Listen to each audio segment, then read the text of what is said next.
জীবনের প্রথম সবকিছুই একটু বেশি স্পেশাল হয়। যেমন আমাদের এই নতুন ইউটিউব চ্যানেল ট্রাভেলকারী, আর তার সাথে প্রথমবারের জন্য জঙ্গল ক্যাম্পিং। যদিও ক্যাম্পিংয়ের এই ভিডিওটা তোমরা দেখেছো এবং অনেক ভালোবাসা দিয়েছো, কিন্তু তোমাদের তো বলাই হয়নি যে সেখানে গেলাম কিভাবে। তাই সঙ্গে থাকো আর দেখতে থাকো ট্রাভেলকারী। রাস্তা যত অজানা, গল্প ততই রোমাঞ্চকর।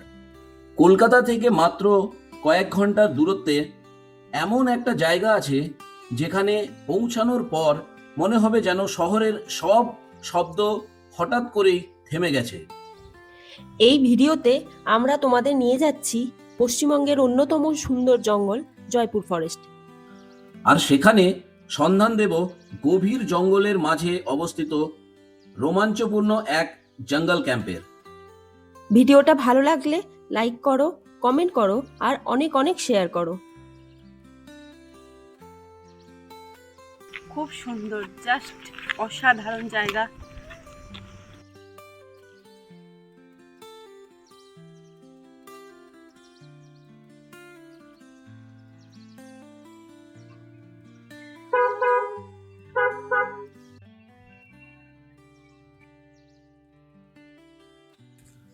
সকাল সকাল কলকাতা থেকে বেরিয়ে পড়েছি, আর একটা অন্যরকম ফিলিং। মনে হচ্ছে প্রতিটা কিলোমিটার যেন আমাদের নতুন একটা গল্পের দিকে নিয়ে যাচ্ছে।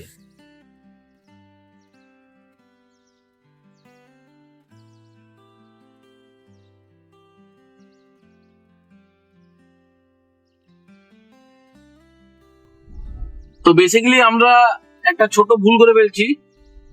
আমরা সাঁতরাগাছি দিয়ে সোজা দিল্লি রোডটা না নিয়ে আমরা বাঁ দিকটা নিয়ে ফেলেছিলাম। তো সোজা গিয়ে দেন আবার ইউটার্ন মেরে আবার বালি রোডটা ধরে আমরা ডানকুনি যাচ্ছি। ডানকুনি থেকে আমরা বাঁ দিকটা নিয়েছি। এখান থেকে মোটামুটি আরো 40 কিলোমিটার সোজা যেতে হবে। বোর্ডের মধ্যে দেখো সোজা রাস্তায় দেখতে পাওয়া যাচ্ছে চাপাডাঙ্গা, খানাকুল, আরামবাগ আর ধনিয়াখালী। কলকাতা ধীরে ধীরে পেছনে পড়ে যাচ্ছে। তার জায়গা নিচ্ছে সবুজ মাঠ, ছোট ছোট গ্রাম, ধান ক্ষেত আর অসাধারণ রাস্তা। এই ধরনের রোড ট্রিপের সবচেয়ে সুন্দর ব্যাপার কি জানো? ডেস্টিনেশন যতটা সুন্দর, জার্নিটাও ঠিক ততটাই সুন্দর। গুগল ম্যাপ বলছে আর 2 ঘন্টা, কিন্তু আমাদের মনে হচ্ছে আর কতক্ষণ। আচ্ছা, এই যে রাস্তাটা চলে যাচ্ছে সোজা, ডান দিকে চলে গেল তারকেশ্বর। আমরা যাচ্ছি সোজা সোজা যাব আমরা টুয়ার্ডস আরামবাগ। এই ফ্লাইওভারটা নিলাম, মানে থেকে দাঁড়িয়েছি। বেশ ভালোই, জায়গাটা ভালো আছে। হ্যাঁ, মিষ্টি, হালকা একটু মিষ্টি আছে। দিকের লোকে একটু মিষ্টি বেশি খায়। যেগুলো একটা চা খেয়ে আবার রওনা দেবো। তাড়াতাড়ি পৌঁছতে পারলে দিনটা আরো ওখানে মোটামুটি যা আশেপাশে যা জায়গা আছে সেগুলো এক্সপ্লোর করতে পারবো। আর সাথে আমাদের ডে ক্যাম্পিংও আছে, ডে ক্যাম্পিংটাও করবো। এখানে দেখা যাক কি বানাতে পারি, এটাও একটা ব্যাপার। অন্যদেরকে সবকিছু দেখাবো।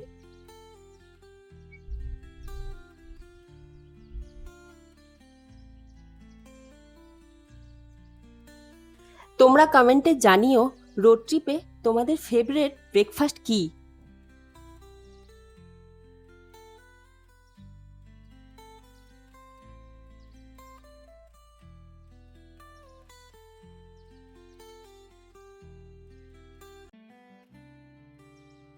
অবশেষে পৌঁছে গেলাম জয়পুর ফরেস্ট। গাড়ি জঙ্গলের ভেতরে ঢুকতেই পুরো পরিবেশটাই বদলে গেল। চারিদিকে শুধু শাল, সেগুন আর বিশাল সব গাছ। কেমন লাগছে বলো? খুব সুন্দর, জাস্ট অসাধারণ জায়গা।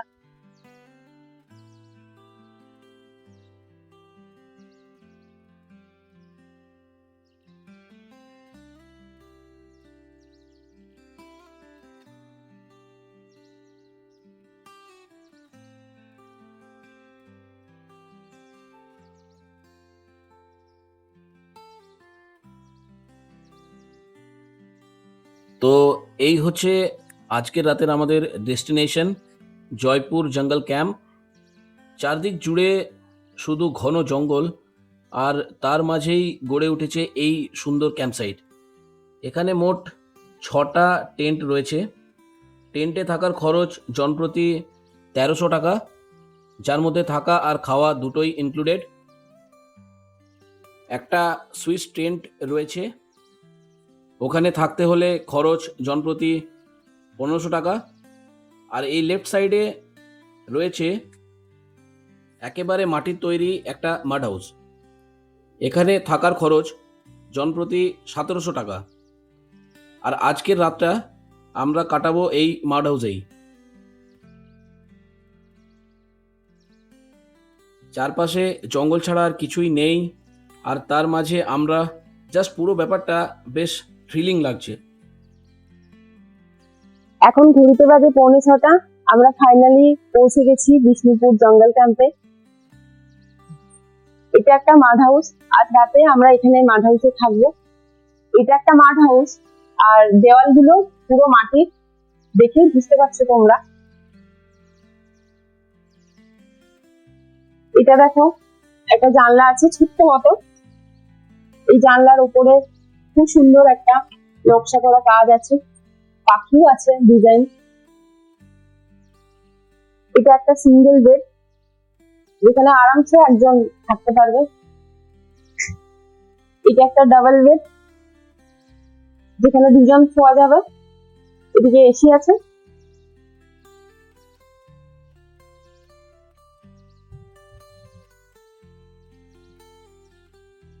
ফ্যানও আছে। এখানে একটা ছোট্ট টেবিল আছে, যেখানে তুমি জিনিসপত্র রাখতে পারবে, ছোট ছোট জিনিস। একটা মিরর আছে সামনে। দুটো পেন্টিং আছে খুব সুন্দর দেওয়ালে লাগানো।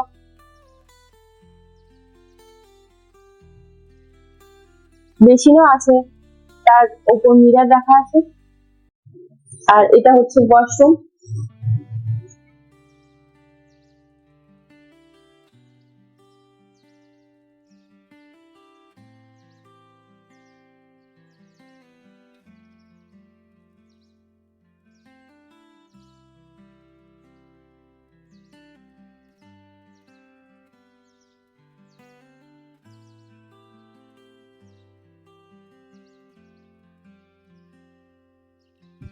খাবারে দেখো কি সব দিয়েছে, দেখি। সোনালি বসেছে খেতে। কি কি আছে খাবারে? ভাত, করলা ভাজা, আলু পোস্ত, মিক্স ভেজ, ডাল, মাছের কালিয়া আর স্যালাড।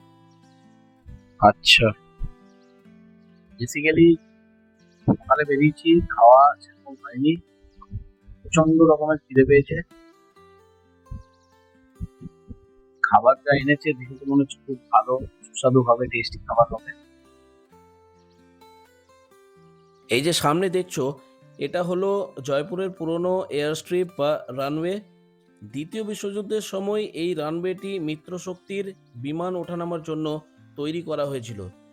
যুদ্ধের সেই ব্যস্ত দিনগুলোর নীরব সাক্ষী হয়ে আজও এই রানওয়ে দাঁড়িয়ে আছে। গুড মর্নিং সবাইকে। কালকে কলকাতা থেকে জয়পুর ফরেস্টে আসা, দেন এখানে এসে ক্যাম্পিং করা,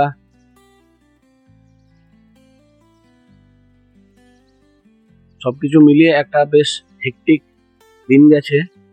ফলে বিকেল দিকে আমরা এখানে জয়পুর জঙ্গলের মধ্যে একদম মাঝামাঝি অবস্থিত বিষ্ণুপুর জঙ্গল ক্যাম্পে আমরা নাইট স্টে করবো বলে চেক ইন করেছিলাম। তারপর ইভিনিং অনেক কিছু অ্যাক্টিভিটিস ছিল, বাট কালকে এখানে সন্ধ্যে 7টার পর প্রচুর বৃষ্টি হয়েছে, যার ফলে এদের এখানে কাল সন্ধ্যের থেকে এখনো পর্যন্ত কোনো সাপ্লাই নেই। একটা ইনভার্টার কানেকশন এদের আছে, বাট সেটাও কিছুক্ষণ পর রাত্রি 10টা 10:30টার পর শাটডাউন হয়ে যায়, যার ফলে সারা রাত আমরা উইদাউট সাপ্লাই কাটিয়েছি। মানে বলতে গেলে অ্যাডভেঞ্চারটা একটু বেশি হয়ে গেছে কালকে, সারা রাত ঘুম হয়নি। তো কালকে এই যে সাপ্লাই ছিল না, তার ফলে কালকে সন্ধ্যেবেলা যে অ্যাক্টিভিটিস গুলো, যে খাওয়া দাওয়া গুলো, যে এখানে যে অ্যাম্বিয়েন্স, সেটাও আমরা তোমাদেরকে দেখাতে পারিনি। হয়তো যদি পরে কখনো আসি তখন আবার সেগুলো তুলে ধরবো। সকালে এখন 9টা বাজে, আমরা স্নান করে নিয়েছি, রেডি হয়ে গেছি, বিকজ এখানে আর থেকে কোনো লাভ নেই।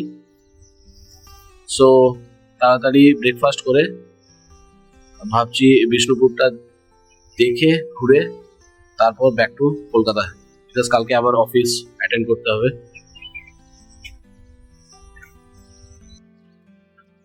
Good morning everyone. ব্রেকফাস্ট এখনো রেডি হয়নি, তাই আমরা দুজন বেরিয়েছি একটু ওয়াকিং এর জন্য।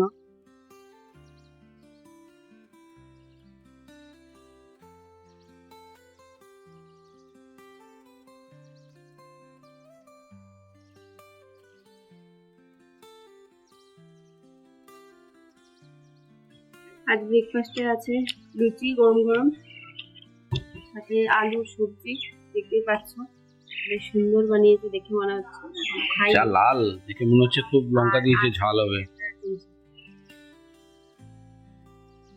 পরের গন্তব্য বিষ্ণুপুর, বাংলার ঐতিহ্যের শহর। টেরাকোটা মন্দির, ইতিহাস, সংস্কৃতি সব মিলিয়ে যেন অসাধারণ একটা জায়গা।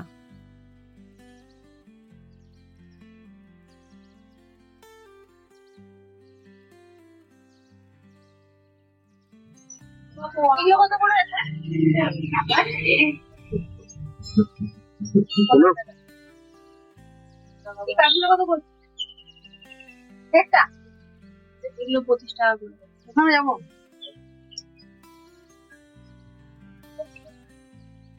কত করে আছে গো এই ব্যাঙ্গেল গুলো? হ্যাঁ, একটা 25 টাকা।